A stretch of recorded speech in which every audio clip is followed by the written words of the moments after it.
पुछो मस्जिद अक्सा जो तहां वया आहियो त पोइ मस्जिद अक्सा जा पार बता दियो, निशानियूं ॿुधायो। मक्के जा कुरैश काफिर मुशरिक हुजूर सल्लल्लाहु अलैहि वसल्लम जे साम्हूं वेठा। मदीने वारा फरमाइंदा मां रात खुदा जो दीदार करे मोटी आयो आहियां। उन्हनि सवालनि जी पुछाड़ करे छॾे ॾिनी।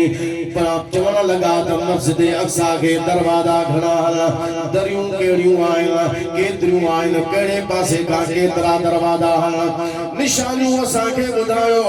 हुजूर ईअं कोन फरमायो त पोइ मां दरवाज़ा ॻणण जे लाइ वियो हुयुसि या इहो ॾिसण जे लाइ वियुसि त कहिड़े पासे खां केतिरा दरवाज़ा आहिनि। मां त उते पहुतुसि, नबियनि खे नमाज़ पढ़ाए सैर अॻिते कयो।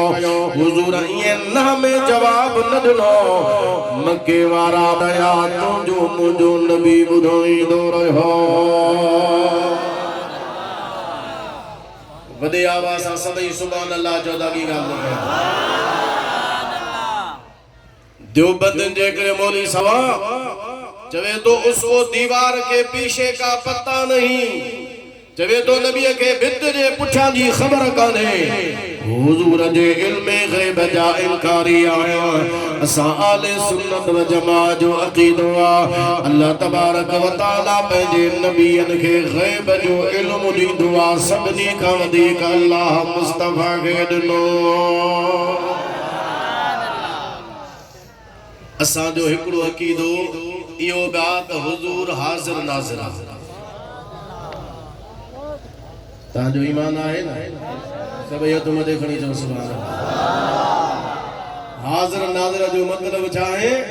हाज़िर नाज़िर जो मतिलबु इहो आहे छो त इहो सम्झणु ज़रूरी आहे।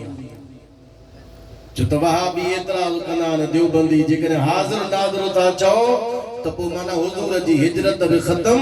जे हाज़िर नाज़िर था चओ त पोइ मेराज तां बि हथ खणो। छो त जिथे किथे हाज़िर नाज़िर त पोइ हिते बि त मथे बि त पोइ मेराज छाजो आहे? जे हर जाइ ते हाज़िर नाज़िर आहे त पोइ मके खां मके में बि हाज़िर, मदीने में बि हाज़िर, त पोइ मदीने ते हिजरत करण जो कहिड़ो मक़सदु आहे?